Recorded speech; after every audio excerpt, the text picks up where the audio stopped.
اللہ الرحمن الرحیم۔ اس دنیا کی تاریخ بھی بڑی زبردست ہے اور یہ انسان بھی بڑی زبردست مخلوق ہے۔ یہ کلائمیکس ہے۔ مالک فرماتا ہے ہم نے بہترین ساخت کے اوپر اس کو پیدا کیا۔ لقد خلقنا الانسان فی احسن تقویم ثم رددناه اسفل سافلین الا الذین آمنوا وعملوا الصالحات فلہم اجر غیر ممنون۔ بہترین بنایا تھا لیکن یہ نیچوں سے نیچ ہو گیا، سب سے بدترین مخلوق یہ بن گیا۔ اور بدترین مخلوق بننے سے اگر کوئی بچے ہیں تو الا الذین آمنوا وعملوا الصالحات فلہم اجر غیر ممنون۔ ایمان خالص جنہوں نے اختیار کیا اور عمل صالح کیے وہ بہترین مخلوق ہے، اور ان کے لیے ایسا اجر ہے جس کا سلسلہ کبھی ٹوٹے گا نہیں، ہمیشہ ہمیشہ کی بادشاہی اللہ تعالیٰ۔ سورہ دہر کے اندر آتا ہے جدھر دیکھیں گے ملک و نعیم کبیر، جدھر دیکھیں گے ان کی بادشاہی ہوگی اور بہت بڑی نعمتوں کے اندر رکھے جائیں گے جو اللہ کے سامنے کھڑے ہونے سے ڈرے۔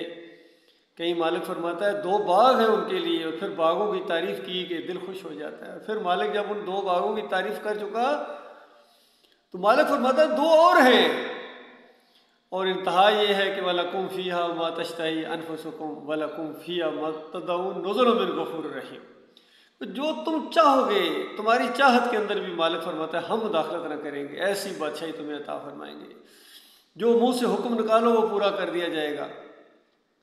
جو دل کے اندر خواہش کروٹ لے وہ سامنے آ جائے گی۔ اور یہ وعدہ مسئولہ کہا کہ ایسا وعدہ ہے کہ اگر بالفرض دنیا میں کہیں شیطان وسوسہ ڈالے کہ اگر کوئی ایسی خواہش آ گئی اور وہ پوری نہ ہوئی تو پھر کیا بنے گا، تو مالک فرماتا ہے وعدہ مسئولہ ہے، ایسا وعدہ کہ تم سوال کر سکتے ہو، تمہیں حق دیا جاتا ہے کہ مالک دنیا میں ایسے وعدے ہم نے اپنی جوانی اور جوانی کی ساری تمناؤں کا گلا گھونٹ دیا تھا آپ کے سچے وعدے کو پانے کے لیے، جو آپ نے اپنے رسولوں کے ذریعے انبیاء کے ذریعے وعدے کیے۔ ہم دعائیں مانگا کرتے تھے مالک وہ وعدے ہمارے ساتھ پورے کرنا، تو یہ کیا بات ہے، یہ وعدہ یہ بات ہے، یعنی بتایا جا رہا ہے کہ یہ ممکن نہیں ہے۔ ہمیشہ کی جوانی، ہمیشہ کی صحت، ہمیشہ کی حکومت، یعنی ایک مثال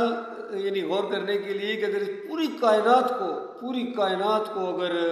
یعنی سمندر بنا دیا جائے اور اس میں سے ایک انتہائی چھوٹا سا قطرہ پانی کا لاکھوں کروڑوں خربوں سال کے بعد گرے اور پھر خربوں سال بعد ایک چھوٹا سا قطرہ اس میں سے گرے، تو بہرحال یہ پوری کائنات بھرا سمندر یہ آخر ایک دن ختم ہو جائے گا، لیکن جنت کی زندگی تب بھی ختم نہیں ہوگی، ہمیشہ ہمیشہ قائم رہے گی اللہ کے بندوں۔ اور اس کی ایک کامیابی کا ایک معاملہ اللہ نے رکھا ہے کہ دیکھو تم صرف میرے ہو، صرف میری بندگی کرنا، یعبدوننی،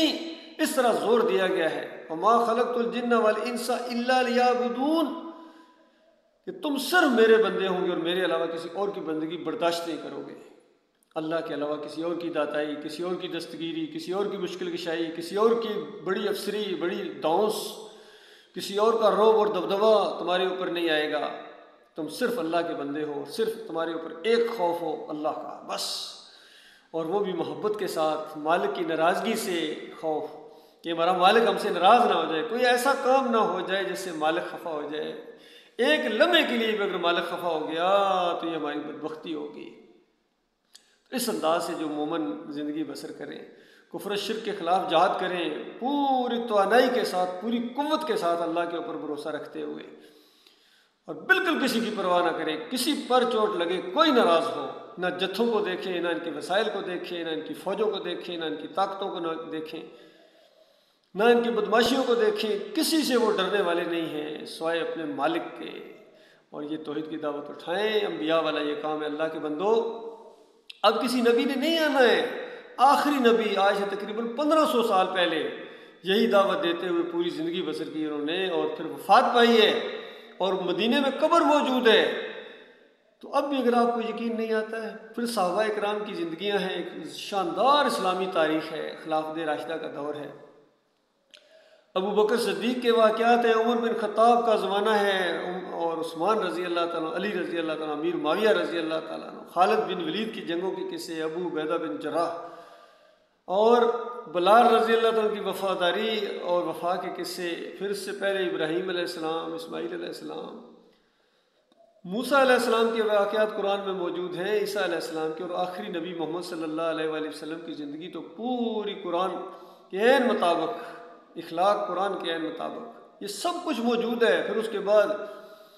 ہجرت ہوئی ہے، وہ واقعات ہیں، جنگ بدر ہوئی ہے، یہ ساری جنگوں کا ایک سلسلہ ہے، سب کچھ موجود ہے۔ کتنی رہنمائی ہے اس کے اندر۔ ان چیزوں کو چھوڑ کے یہ سرفرے، یہ مغرب کے دیوانے، یہ شیطان کے پروانے شیطانی چیزوں کے پیچھے لگے ہیں، ذہنی مروبیت ہوئی ہے، اور یہ شیطان کے چیلے بنے ہوئے ہیں۔ شیطان جو ان کا دشمن ہے اس کی بات کو مانتے ہیں اور اپنے مہربان رب سے اس قدر دور ہو گئے۔ یہ آج سارے خاص سب سے زیادہ جو اللہ کے ساتھ بے وفائی کسی نے کی ہے، کسی قوم نے، تو آج یہ مسلمان ہیں۔ پچھلی ساری قوموں کے ریکارڈ انہوں نے توڑ دیے ہیں۔ اب ہندوؤں سے، سکھوں سے اور دہریوں سے اور یہودیوں سے کیا گلہ کیا جائے، نصرانیوں سے کیا گلہ کیا جائے، ہمارے اپنے قرآن ان کے پاس، آخری نبی کی سنت ان کے پاس، اور ساری چیزیں ان کے پاس موجود ہونے کے باوجود جو ذلت اور رسوائی صرف نہیں ہے تو ایمان خالص ان کے پاس نہیں ہے۔ ان کا ایمان مشرکانہ ہے، جس طرح مالک فرماتا ہے وَمَا يُؤْمِنُ أَكْثَرُهُم بِاللَّهِ إِلَّا وَهُمْ مُشْرِكُونَ۔ اکثریت اس طرح ایمان لاتی ہے کہ ساتھ ساتھ شرک بھی کرتے ہیں، ہوتے مشرک ہیں لیکن ایمان کے دعوے ان کے ہوتے ہیں، نمازیں بھی پڑھتے ہیں، روزے بھی رکھیں، تہجد گزاریاں بھی ہیں، اور عمرہ بھی کر رہے ہیں، حج بھی کر کے آئے، حاجی صاحب ہر سال حج پر جاتے ہیں، لیکن 11ویں نہیں چھوڑتے ہیں۔ ہمارے ایک عزیز تھے، وہ کہنے لگے یہ کون سا قرآن آپ نے پڑھ لیا ہے؟ ہمارے دادا ابو تھے کہ پتہ نہیں والد صاحب تھے، پورا قرآن ان کو زبانی یاد تھا اور ہر مہینے 11ویں دیتے تھے۔ تو اس طریقے سے انہوں نے اللہ کی کتاب کا انکار کیا اور اس طرح جہنم کی آگ کا ایندھن بنے ہیں۔ یہ سارے چڑھاوے چڑھاتے ہوئے، مزاروں کے اوپر عرس اور میلے کرتے ہوئے، لات منات حبل کو جس طرح وہ پکارتے تھے، یا قوم نوح مشرک، پہلی مشرک قوم جن کے 5 تن پاک تھے، سوا، یعوس،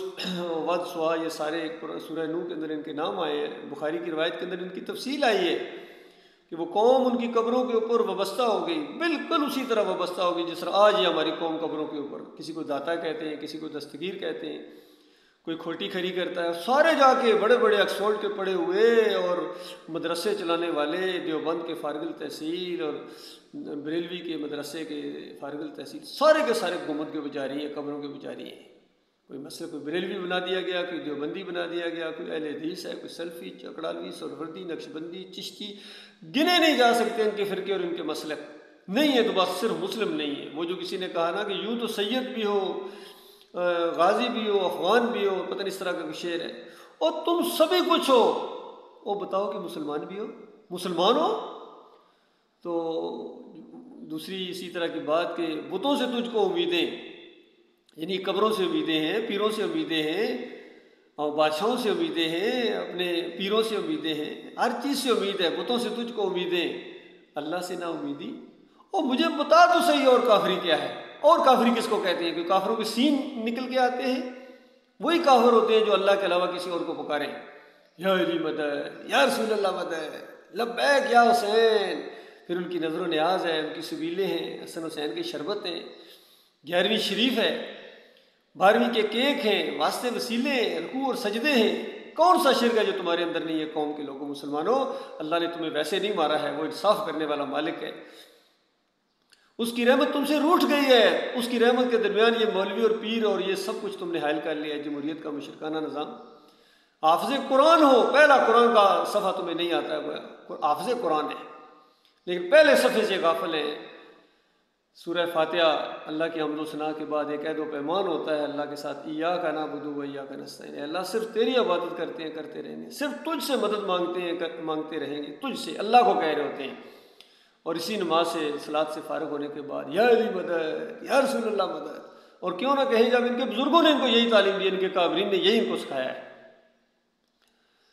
محمود الحسن صاحب تفسیر شبیر احمد عثمانی کے اندر لکھتے ہیں کہ اللہ کے مقبول بندے کو خالص واسطہ رحمت الہی سمجھ کر اگر ان کو پکارا جائے، ایاک نعبد و ایاک نستعین کی تفسیر میں لکھتے ہیں، اندازہ اس سے بڑا ظلم، اس سے بڑی زیادتی، اس سے بڑی جہالت کوئی ہو سکتی ہے کہ ایسی جو کڑاکے کی توحید کی آیت، پہلی آیت آئی ہے پہلے صفحے کے اوپر، اس کو شرک کے اندر بدلی کر دیا۔ کہتے ہیں اللہ کے مقبول بندوں کو پکارنا خالص واسطہ رحمت الہی سمجھ کر، یہ جو ہے یہ ایاک نعبد و ایاک نستعین کے اندر آتا ہے، اللہ ہی کی استعانت سے آتا ہے۔ بتاؤ اللہ کے بندو۔ اسی طرح دعوت القرآن کے اندر محمد حنیف لکھتے ہیں کہ یوسف علیہ السلام کو سجدہ یہ دراصل اللہ ہی کو سجدہ تھا۔ وہ یوسف علیہ السلام اللہ تھے، کس نے ان کو سجدہ کرانے کا یا کسی کہاں حکم ہے؟ وہ سجدہ شکر تھا جو پورے خاندان نے اللہ کو کیا ہے۔ تعبیر کا ایک انداز ہوتا ہے، اللہ تعالیٰ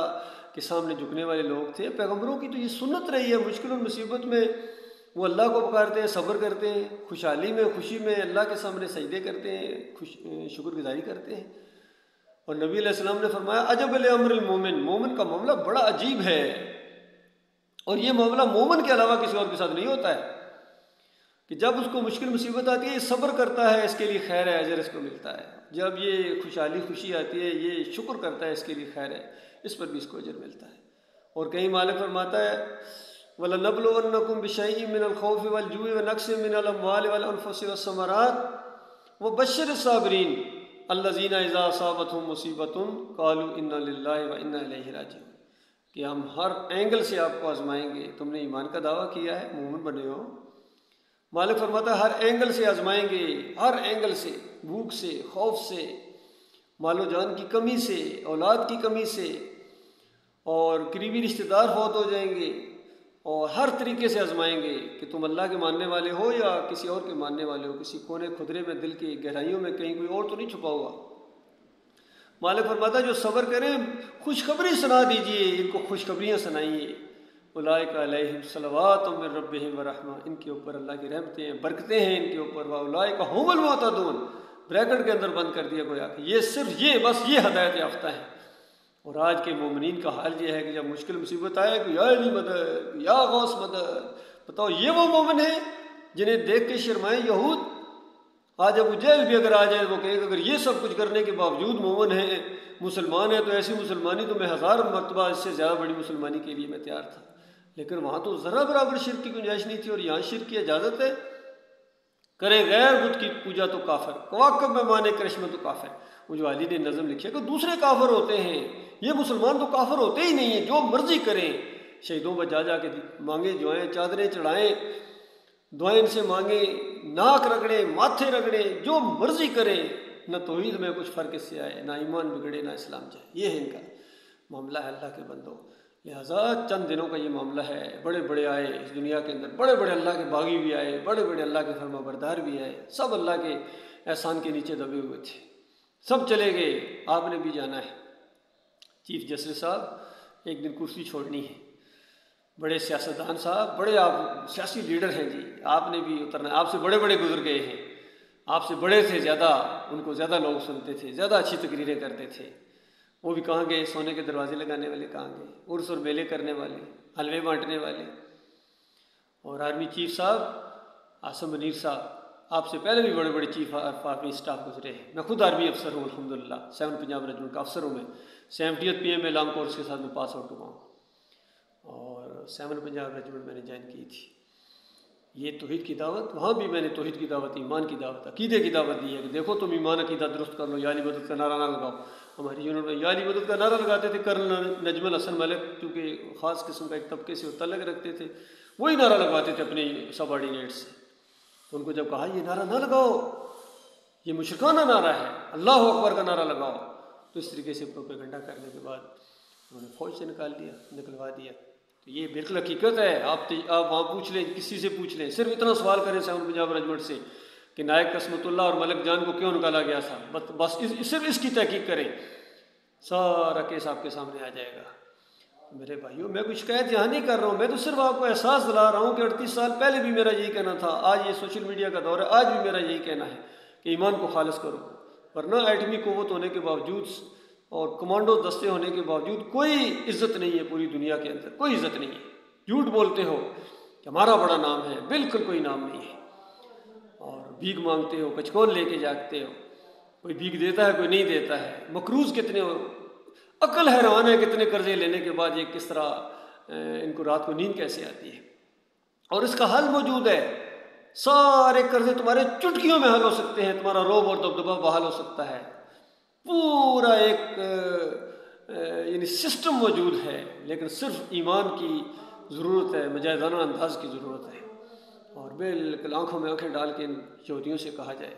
کہ کوئی بالکل ہم نے سود نہیں دینا ہے، بلکہ پچھلا بھی حساب کرو، جو سود دیا ہے وہ بھی واپس لیں گے، کیونکہ ہمارے مالک کا حکم ایک سود نہیں دینا ہے، نہ لینا ہے نہ دینا ہے۔ بتاؤ کون معاملہ جائے گا؟ کون تم سے ٹکر لے سکے گا جب اللہ تمہارے ساتھ ہوگا؟ تمہارا تو اپنا ملک سود کے اندر جکڑا ہوا ہے، عرب سود کے اندر جکڑے ہوئے، شرک تو ہے ہی، لیکن یہ تو جو اللہ کے ساتھ اتنی جنگ ہے، اللہ کے ساتھ حالت جنگ میں ہو اور تم جیت جاؤ گے اللہ سے، مرنے کے ساتھ وہ آگ لگنے والی جو بجائے نہ بجے گی، جنتوں سے محروم کر دیے جاؤ گے۔ یقین کرو، نمازوں کے باوجود، عمرے کے باوجود،